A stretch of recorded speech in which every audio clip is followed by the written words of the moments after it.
Good morning. Good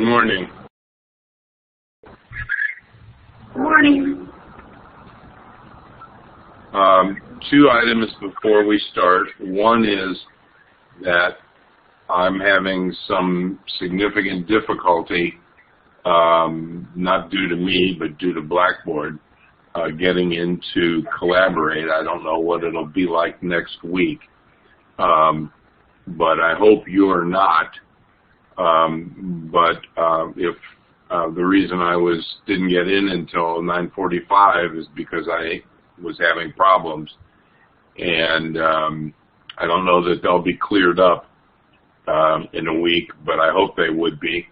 In any case, if I'm not, our next class is scheduled, live class is scheduled for May 4, and if for some reason I am late, it will be because of some kind of software problem, not because of my being in the south of France. The second thing is that, again, the next class live will be May 4. I'm working with Henryville staff personnel to schedule classes, live classes, in a way that is that works with your other activities and responsibilities at school. Today I want to talk about, so this week we're doing the courts. We'll start domestic policy next week. And I posted an announcement to that effect this morning. So this morning we're going to talk about the federal courts, obviously the third branch of the federal government. You've already spoken about the executive branch and Congress, the legislative branch. So Alexander Hamilton, in Federalist 78, wrote, "The judiciary has no influence over either the sword," meaning the army or the military forces, "or the purse, no direction either of the strength or of the wealth of the society," can't make economic policy, "and can take no active resolution whatever." In other words, it doesn't implement its rulings for the most part. It may truly be said to have neither, excuse me, neither force nor will, but merely judgment. And I think that probably understates it a little bit, because federal court rulings and Supreme Court rulings can shape the public policy debate and focus and create new policy conflicts and divisions rather than settle them once and for all. So the Constitution provides that federal judges, federal and Supreme Court judges, are not elected, they're appointed, and they serve for life. Judges and justices have life terms during quote-unquote good behavior, and this is conducive of judicial independence. What I mean by that is judges don't have to, at least federal judges, don't have to stand for re-election. So to some degree, they're insulated from electoral considerations. They have other limitations on them, not least of which is they're concerned about their legacy and the respect for the courts as an institution, but they don't have to stand for re-election. This is different from state and local judges who, in fact, do almost always have to run for re-election if they choose to do so. So judges, federal judges, are non-elected officials. And interestingly, this gives them in some ways more leeway to protect minority rights and interests, because they, in protecting minority rights, they don't have to worry about, or have much less worry about the public reaction.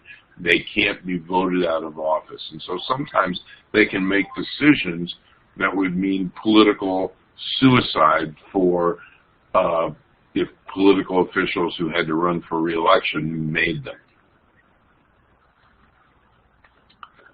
So one of the chief powers of the federal courts, and especially the Supreme Court, is judicial review. The concept of judicial review is not mentioned specifically in the Constitution of the United States.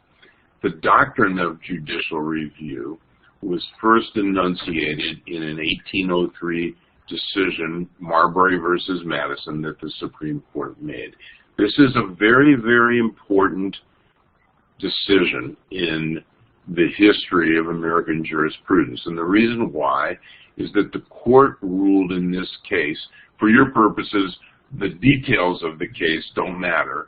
What matters is that in this case, the court ruled that it, in fact, has the power of judicial review of not only of presidential actions, but of legislative actions, actions of both the legislative branch and the executive branch, and for that matter, the actions of state and local governments. So what is the power of judicial review? The power of judicial review is the power to declare an act of state government, local government, executive branch of the federal government, legislative branch of the federal government, unconstitutional and thus null and void. Yes.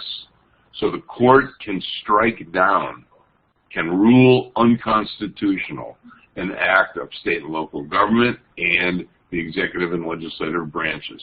Normally this power is exercised by the Supreme Court very judiciously, not very often, very conservatively, meaning the general rule, informal rule regarding Supreme Court decisions is that if there's any other basis to make a ruling in a case other than to declare an act of another governmental institution unconstitutional, it will use that other basis for making its decision. So normally, the Supreme Court of the United States has been very, very careful about ruling acts of other branches or state and local governments unconstitutional, and has done so infrequently. But in the past 30 years, plus or minus, Supreme Court rulings of unconstitutionality have been at very high, in fact, unprecedented levels. And so whatever judicial activism might mean, it almost certainly means that is correlated directly with the frequency of rulings of unconstitutionality. So by that measure, the the conservative-dominated Supreme Court of the last 30 to 35 years is exercising judicial activism, and has been. Well, there are various sources of American law. There's the common law tradition, and one of the things that justices, federal justices and Supreme Court justices are supposed to do is to rely on precedent. In Latin, it's called stare decisis. In other words, there's an entire body of prior judicial opinions from the federal courts, from the Supreme Court, from state Supreme Courts, from federal courts, and these establish judge-made law that have developed from interpretations of our Constitution, state constitutions, and federal statutes. And so this is supposed to be, by again by custom, a key basis for making for the federal courts making decisions. So constitutions, statutes, administrative regulations, case law, all these are supposed to be critical in the federal court's decisions on various cases. Any comments so far?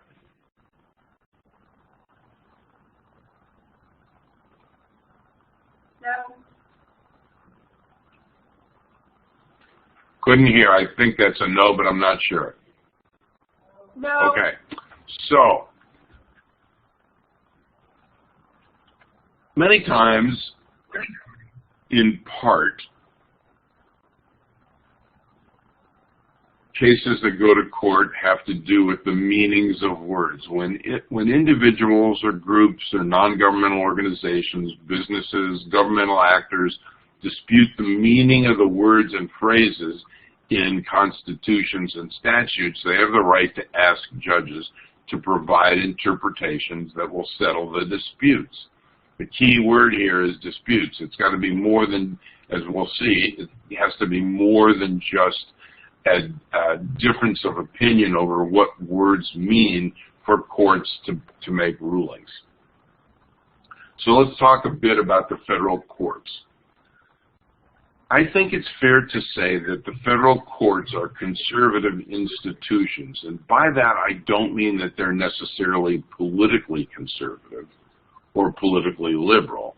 I mean that A, they're not elected, which means they don't need to be directly responsive to the popular will, and they are passive relatively in society's affairs.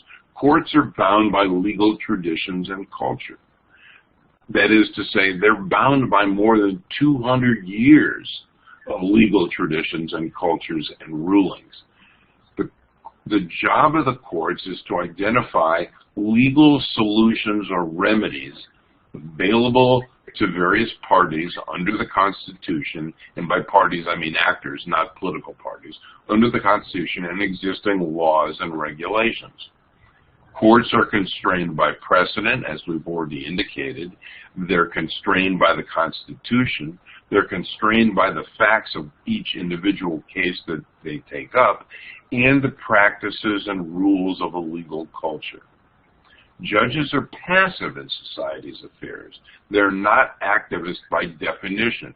They're not like, the unfair image of attorneys as ambulance chasers. Judges do not run around the country looking for wrongs that they can right. That's not what judges do. They are not activists by definition. They only get cases when other political actors, citizens, groups, organizations bring conflicts and issues to them. They don't go looking for problems to fix or wrongs to right. Nor do they intervene very often to stop injustices. There must be a real, unresolved conflict, and the parties involved, that is those who bring the case and who are defendants in the case, must have a stake in the outcome. Courts usually get in the act after the alleged wrongs have been committed and people have been harmed, or at least claim they've been harmed. It's not often, it can happen, but not often. It's called an injunction. It's not often that courts will issue an injunction to prevent some governmental body from doing something because of an alleged harm that is alleged that will occur if a government actor does something. So the scope of activity for federal courts is radically limited compared to, say, Congress or the President. The federal courts have about 1% of all the court activity in the nation. State and local courts handle 99 of 100 cases in the entire country.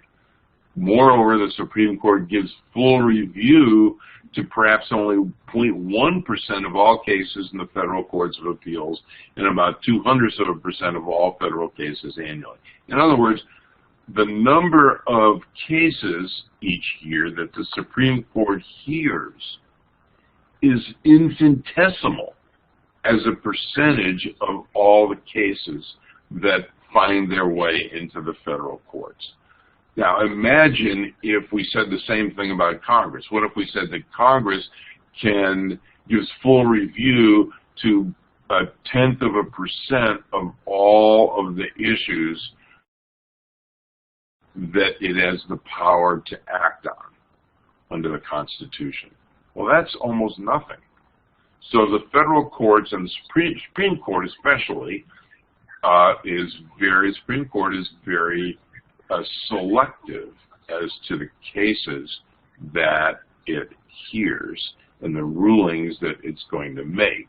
And so as a percentage of all the judicial conflicts in the federal court system and all of the issues or potential issues involved in American national government, the courts are dealing with a fairly small number. So what do we know about the federal court system? Well, the federal courts, as we'll see in a few minutes, have various jurisdictions. In order for a case to be heard in one of those jurisdictions, the defendant, the plaintiff, the person who or group or organization that is filing the lawsuit has to have standing to sue. In other words, let's say the state of Indiana, let's assume I'm a resident of Indiana, and let's say the state of Indiana passes a law that says college tuition for Indiana residents is $10,000 a credit, but for those out of state is $5 a credit. But I might live in Indiana, but I don't have any children. And I don't have anybody in my family, immediate family, who's going to college or planning to go to college. So the question would come up, what's the damage to you? What's the damage to me if I'm in that circumstance? What if I had 4 kids in college? Then I would have standing, because I would be suffering an injury, or at least alleging that I'm suffering an injury. In order to get one's case in the court system, one has to be affected negatively in some way, in a meaningful way. And the parties to the lawsuit include the plaintiff, he or she initiating the lawsuit, defendants, which can be governmental or non-governmental organizations, and there are also class action suits. So that, for example, perhaps one of the most famous grouping of class action suits involves the tobacco industry and smokers. Though there are many other examples of class action suits as well. So this is the current court, Supreme Court of the United States. There are 9 members when all members are seated, and it has some unique characteristics. First of all, this is the first time in our history when 3 of the 9 members of the Supreme Court have been women. Up till, say, the end of World War II, I don't think there were any women members of the Supreme Court, justices of the Supreme Court. There's now 1 Latina justice on the Supreme Court. Real change in terms of the demographics of the Supreme Court, at least in terms of gender, have occurred. We now have 3 women members on the Supreme Court, 3 of 9. Secondly, the Roberts Court is unique in that it is deeply divided ideologically. Generally speaking, the conservative, quote-unquote conservatives on the court have a 5-4 majority. Justice Kennedy is usually the swing vote, and he usually goes with the conservative justices on the court. As I said earlier, there have been an unusually high number of rulings that find acts of Congress unconstitutional. And this has occurred even though when judges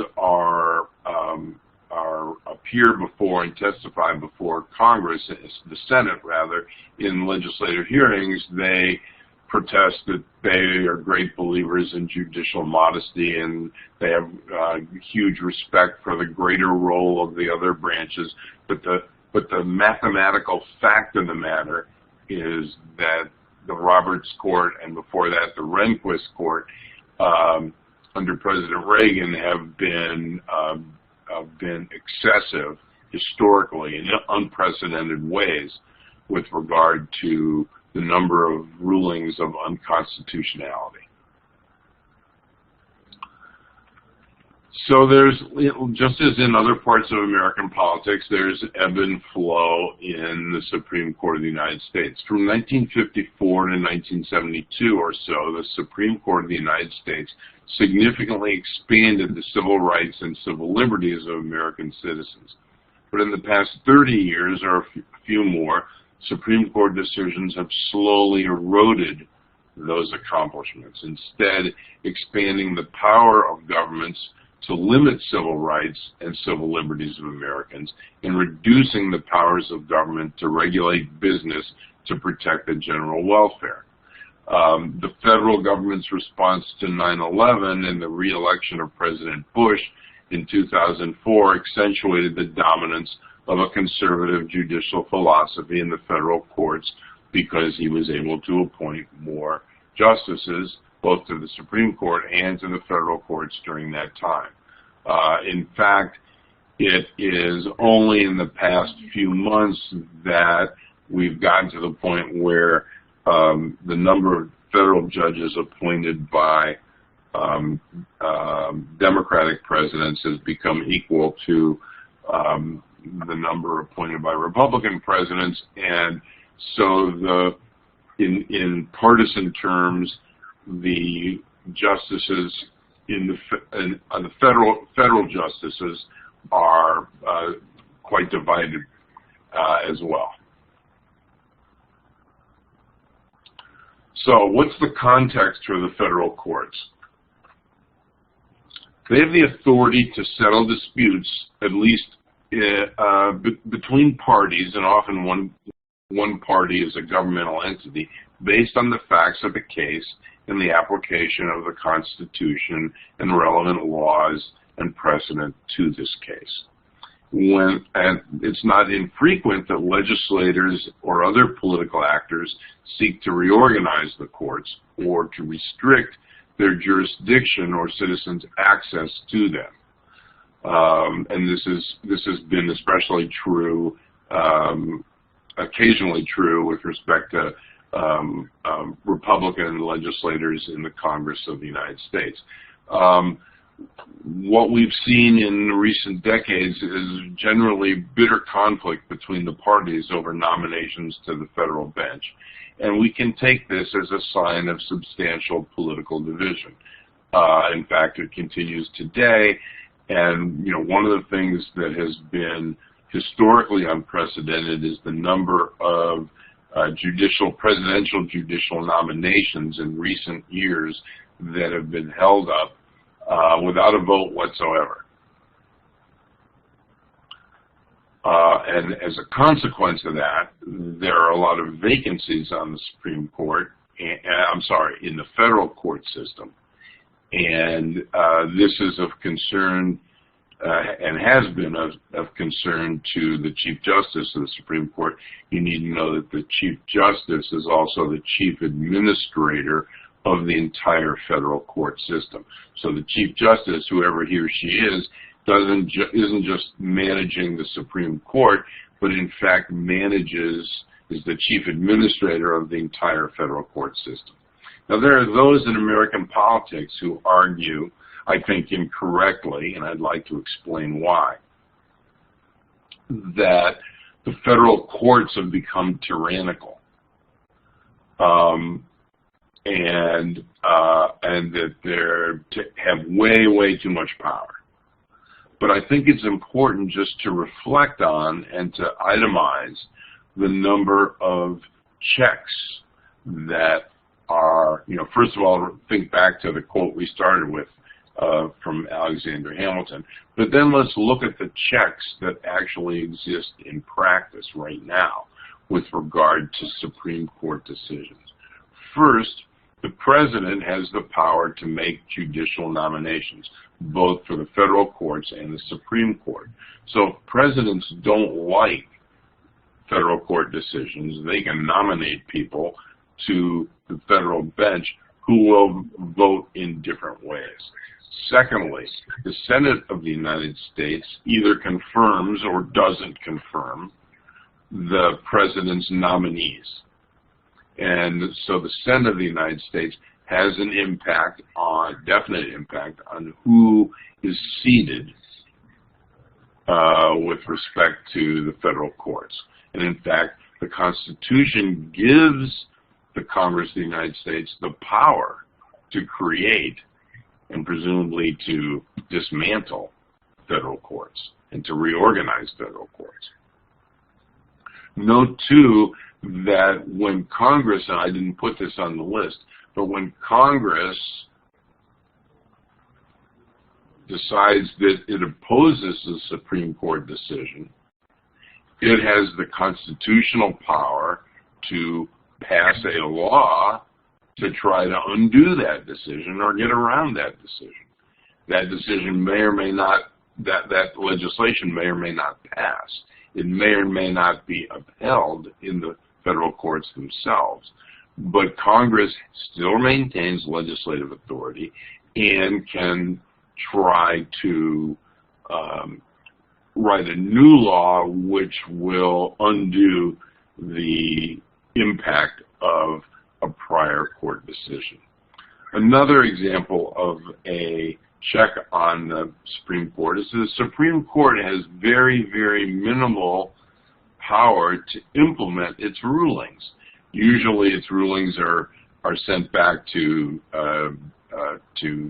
lower courts, or take the example of one of the most famous decisions in all of the history, in the entire history of the Supreme Court, Brown versus Board of Education in 1954.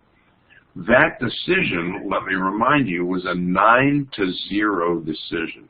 It was a unanimous decision, very rare in today's time, that said that segregation by law of public schools, K through 12, in the United States is unconstitutional. However, the people who had to implement that law, that ruling, were local school boards and state government officials, the very people who had been responsible for developing, sustaining, and administering those policies of segregation. In the case of Miranda, a famous civil liberties case in the 1960s, you all have some familiarity of what that is, but that decision was by looking at TV cops shows. Okay, so what the Miranda ruling says is that and this is almost 50 years ago now, the ruling was, that when somebody is arrested, the police have to say, you have the right to remain silent, anything you say can and will be used against you, you have the right to an attorney, blah, blah, blah, blah, okay? So that decision was a decision about how police officers ought to act and what they ought to say. But the reason that case was brought in the first place is because police officer, at least in one case, didn't do that. And so as a consequence, a conviction of an American citizen was overturned. Excuse me. But who implements the Miranda decision? Is it the Supreme Court? No. Is it governors? No. It's police departments and police officers. The very people who were ruled against in the Supreme Court decision. Another check on the Supreme Court is that its rulings often, and this is already suggested in what I've said, Supreme Court rulings often generate conflicts rather than resolve them. I give you the case of Roe versus Wade. Roe versus Wade, a famous Supreme Court decision made in 1972, held that women under the Constitution of the United States, that women under the Constitution of the United States have a right to have an abortion under certain circumstances. That ruling left open precisely, to some degree, what those circumstances would be, and left decisions, policy decisions, about the nature of the rights that women had, as well as the options for states to regulate the circumstances under which abortions could occur, left that to the states. And so the Roe v. Wade decision did not end by any means public policy debate and legislation regarding women's reproductive rights. Far from it. It created a whole series of conflicts, legislative attempts, new laws, and so on that go on to this day. So that decision, while it clearly, Roe v. Wade clearly shaped the policy future on women's reproductive rights by saying a state or the federal government can't just make all abortions illegal. That was not allowed. Exactly what could be allowed and what not was to some degree left open. And finally, to reiterate, again, the Supreme Court of the United States has a relatively small, comparatively, compared to the Congress, compared to the executive branch, compared to the states, a relatively small and passive role in government. So those people who argue that the federal courts or the Supreme Court is really tyrannizing the United States and the American people, they're really incorrect. That doesn't mean that the Supreme Court of the United States is totally irrelevant. It simply means that, at least from my perspective, and I've tried to present this argument and this evidence, that compared to other political actors, compared to the Koch brothers and their, hundreds of millions of dollars, compared to the Congress's power to legislate, compared to the state's ability to enforce or not various laws and rulings, I'd say its role is less significant most of the time. Can it direct the policy conversation? You betcha. Can it settle a dispute, a single dispute? Maybe so. Can it settle broad public policy issues? I don't think so. Not easily and not without a fight.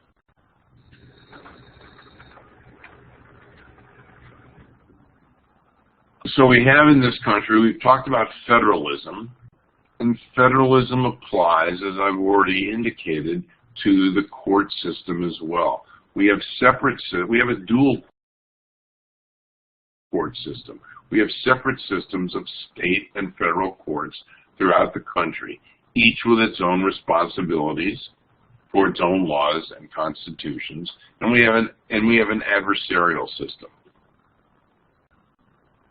So, what does the organization of the federal court system look like?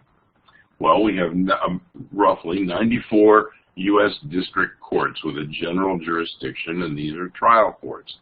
We have 13 U.S. courts of appeals, and these appeals courts hear cases. These are appellate courts or appeals courts that usually only hear cases that are ruled on first by the district courts, and then we have one Supreme Court. Now the text says that the Supreme Court is the final arbitrator for matters concerning federal laws and the Constitution of the United States. And I think that's basically interpreter, rather than arbitrator, I would say interpreter. Is it the final arbitrator with respect to one particular case or another particular case? Maybe so, but as we've already indicated, there are many governmental actors who can undo or develop workarounds of Supreme Court decisions. The Supreme Court doesn't get the final say. It doesn't have necessary, it might in some cases, but it doesn't always. I think later here I've got an example of that, and if I don't, I'll come back to it. The example I'm thinking of is right now the Supreme Court of the United States has ruled gay marriage is legal in Alabama. The Chief Justice of the Supreme Court of Alabama, Roy Moore, has said, this is not happening in Alabama. I don't care what the Supreme Court says. And some of the counties are issuing marriage licenses to gay couples and others are not. But clearly there is a significant effort on the part of state officials, including the state legislature, which is in the process of passing a law that would, again, make gay marriage difficult, if not impossible. Alabama is not complying with the Supreme Court decision fully, at best only partially, and most of the officials of the state are trying to oppose it and trying to block its implementation. And the Supreme Court can't go down to Alabama and say, hey, dudes, you're not paying attention. You have to do what we said. Alabama is saying, we don't give a darn what you said. And we're going to do it. In fact, we're not going to pay much attention to you. And the Supreme Court doesn't have any constitutional authority on its own to undo what Alabama is doing. Somebody has to file suit again. So the Supreme Court is the highest level in the federal court structure. It is both an appeals court, but it also has some original jurisdiction. So this is an organization chart of the federal court system. And you can see the different kinds of courts that we're talking about. And we are talking really only about half a dozen of these are specialized.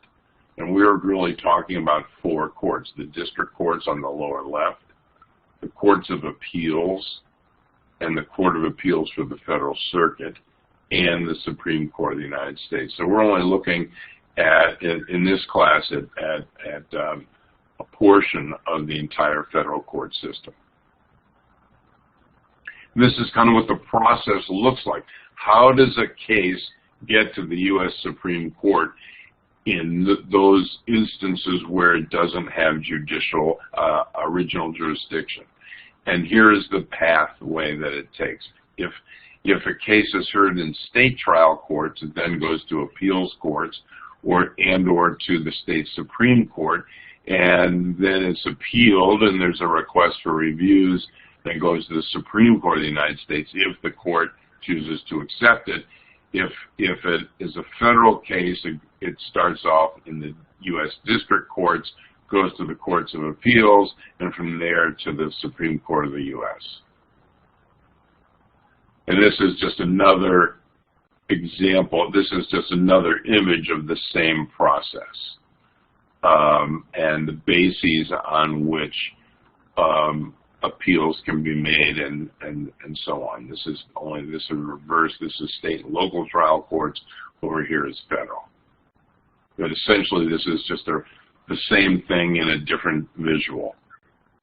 from the previous slide.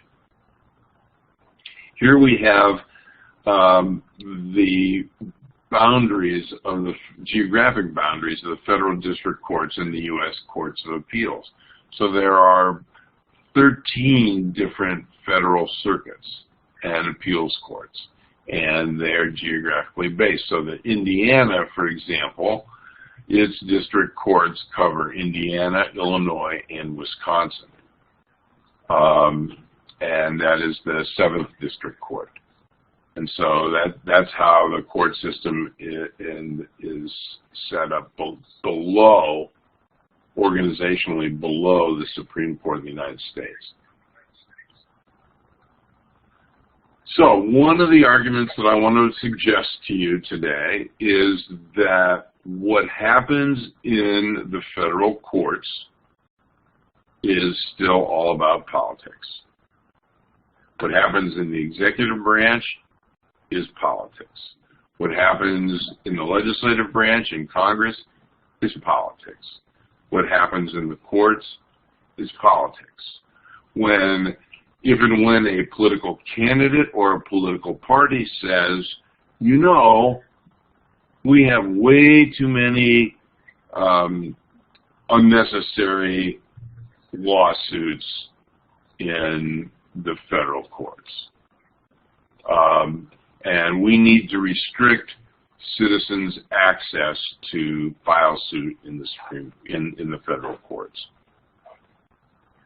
That kind of argument is no different in any way, shape, or form from the claim that you shouldn't be allowed to come before your city council and speak your mind, or you shouldn't be allowed to vote for city council, or you shouldn't be allowed to contact your congressman about one or another issue. Courts are part of the federal government of the United States, and citizens must, in a democracy, have the same access to the court system as they do the legislative branch. So I would argue, and I'm going to make several arguments with respect to the ways in which the federal courts are political. And I'm going to number them as I go along. Argument number one is that courts distribute benefits and burdens, just as other governmental actors and institutions do. If you recall at the beginning of the course, this is one of the definitions of politics. Who gets what, when, where, and how? So, to the degree that courts distribute benefits and burdens among the American people, they are acting politically. They are further involved in major political and policy conflicts, and they actually get to choose which conflicts they're going to be involved in. Following the textbook, we may tend to think that judges make the final decision and are to be obeyed. The reality is that political actors appeal judges' rulings. They seek to evade those rulings. They may seek to block those rulings. And they even seek to have them overturned by other actors, whether it's Congress, the executive branch, or state government. All that's politics. And not uncommon. Secondly, second argument about why what happens in the courts is politics. Any doubt about whether the federal judges are political actors should be eliminated when one appreciates the process by which they're appointed and confirmed. Here's what it looks like, oversimply. Presidents and their advisors and top Justice Department officials go through an elaborate process to screen, nominate, and prepare nominees for the confirmation process to become a federal judge or a Supreme Court judge. Presidents often in the past have sought to place close associates and or those who share their political views and party affiliation on the federal bench. When presidents nominate a judicial candidate, the first consideration is almost always the party affiliation of the candidate, and is it the same as the president's? Members of the president's party are generally involved in the nomination or selection process. The norm of senatorial courtesy observed by most presidents gives senators an opportunity to suggest and even veto potential nominees. So there are 13 different geographic regions per U.S. federal district court judges. So when a district court judge in state X comes up, the President of the United States, before making a nomination, will consult with, or the President's assistants will consult with, the senators from that state, usually from all parties, about who should be considered for possible nomination. When a senator of the President's party disapproves of a federal judge nominee from his state, the President usually respects that and looks to other candidates. Another measure of the partisan and political nature of this process is that Republican presidents overwhelmingly appoint white males to the federal bench. Democratic presidents, on the other hand, tend to nominate somewhere around 40% of all nominees are women and minorities. And so Democratic presidents are much more likely to try to diversify the federal bench. Republican presidents much more likely to try to appoint all white males, or almost all white males. Third argument about the courts is politics. The idea of an independent judiciary, I would argue, is part of a myth that we construct around judges. But judges still socialize with political and economic elites. They go duck hunting with vice presidents, Justice Scalia and former Vice President Cheney, when he was in office, would go duck hunting, in case you weren't watching. And they belong to the same clubs, they went to the same universities, they attend the same fundraisers, and even give money to the same political candidates. That said, one might argue that most judges probably give some credence to this fiction and try to look at each case objectively. But while they're trained to do that, their interpretation of the key issues and the desired resolution will almost inevitably be substantially shaped by their own life history, their own legal history, and legal professional history, and their political values and commitments. So what I'm trying to do here is lay out a series of arguments about why courts can be seen as political. Here's a fourth. The federal courts are political in part because of what one sees in the amicus curiae briefs. What is an amicus brief?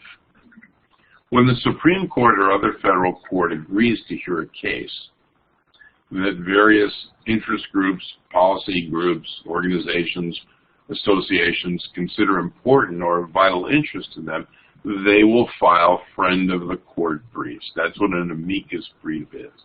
So just as lobbyists and interest groups work on and with legislators to try to create and obtain legislation that's favorable to them, interest groups are free to submit friend of the court briefs to judges in the United States. In the first case, there is policy speak. That is to say, interest groups lobbying Congress, lobbyists working with Congress, try to formulate policies that help them and write that legislation that will do that. In the latter, it's legalese, court briefs, friend of the court briefs, only this is put in legal terms. And frankly, there's not much difference between lobbyists working with legislators and amicus briefs written by groups and associations and businesses and political actors trying to articulate the legal basis for a decision for or against. Another reason one can see related to this is is that the Department of Justice and various interest groups and organizations present to the court their legal reasoning for a decision in a particular case. Happens all the time. It's not just interest groups and organizations, but the Justice Department itself, part of the federal government, the executive branch of the federal government, has the right to submit amicus briefs in those cases where it's not immediately and directly involved.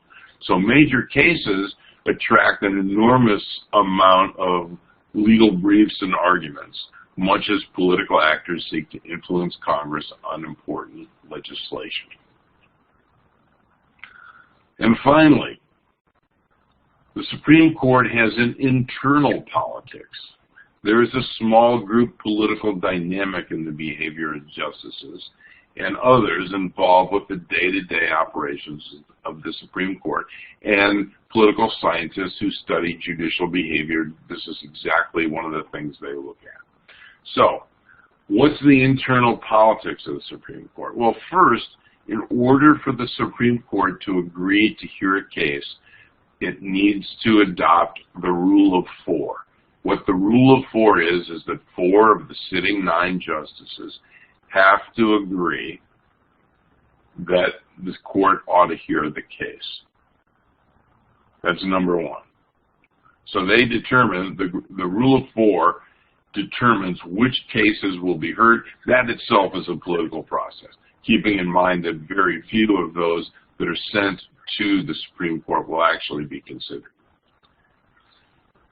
Further, the Solicitor General is the top Justice Department official, the lawyer the Supreme Court justices see and hear most often. So he or she can affect the flow of cases in which the federal government is a party and can file, as we said, amicus briefs and frame the government's legal arguments. Law clerks also play a major role in small group processes because these are the people who do most of the research and writing for the Supreme Court justices. And there's a politics of developing a majority opinion and assigning responsibility for writing majority decisions. Let me explain. In each case, the Chief Justice of the Supreme Court has the authority, has the power to determine which justice will write the majority opinion in each particular case, every single one. However, that rule only pertains when the Supreme Court Chief Justice is in the majority with respect to the ruling in that case. If after everybody is polled and the Chief Justice is in the minority, then the next senior justice is given the power to determine who will write the majority opinion. So the writing of the majority opinion is part, and who gets to decide that and what that decision is are part of the small group politics within the Supreme Court of the United States. And it's one of the reasons that Chief Justices prefer, all other things equal, to be in the majority. Because if they're not in the majority, they lose that power to make that determination of who writes the majority opinion. So, some of the other processes in the Supreme Court decision-making.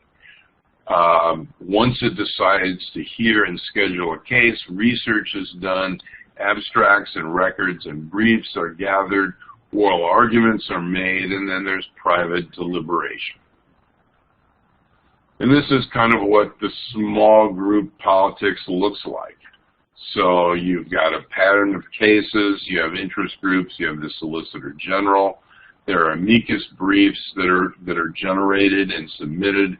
You have, this is again all after the case has been identified by the Supreme Court as one it wants to take up. There's oral argument, there's conference, There's more research going on by the law clerks, a sharing of views, back and forth communication, opinions and dissents, that is a majority and a minority, and usually sometimes it's more complicated than that, as we'll see. And so this is a kind of image of the small group process within the Supreme Court.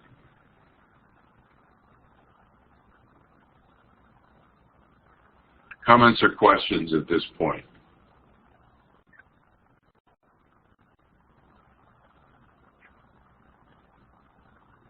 None.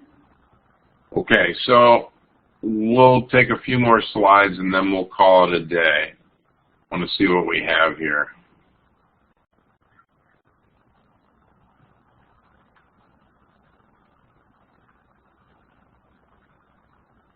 Well, these should really go before that. So I'm gonna go back, stick with the processes for a minute. Which cases reach the Supreme Court? First of all, those that do, there's no absolute right of appeal with respect to any.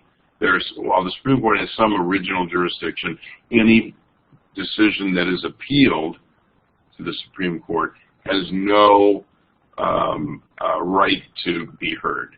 It's all based on the discretion of the Supreme Court whether the court takes up the case. What kinds of factors make that determination? One is the rule of 4, which I suggested. What do the judges look at? If there are differing lower court rulings, that enhances the chance that the Supreme Court will take up the case. If there are conflicts with previous Supreme Court rulings, that would enhance the chances that the Supreme Court would take up the case. If it has broad significance in the society, that might enhance the likelihood that the court will take up the case. And finally, if the Solicitor General, the chief legal officer of the, with respect to the dealing with the federal government's position on court cases, appeals, if that person appeals, that would also enhance the likelihood of a ruling, of taking up a case. We've talked about Supreme Court decisions. It's important to understand that there are different kinds of Supreme Court decisions or opinions. One decision that's not up here is the decision not to take a case. And the most common Supreme Court decision, in fact, is to not accept a case that's appealed to it.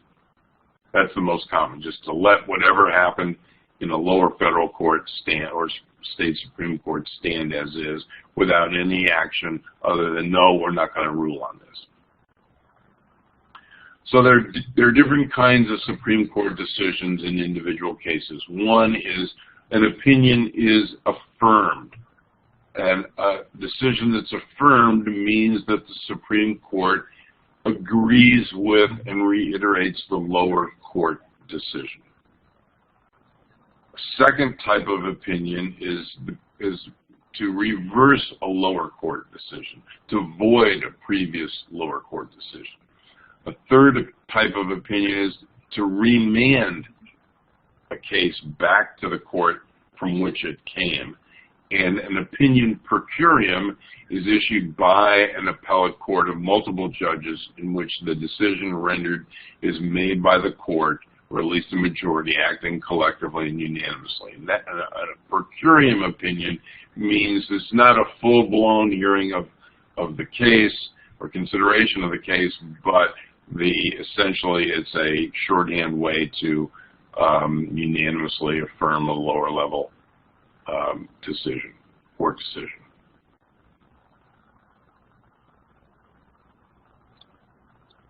One other thing I need to say about this, and then we'll call it a day.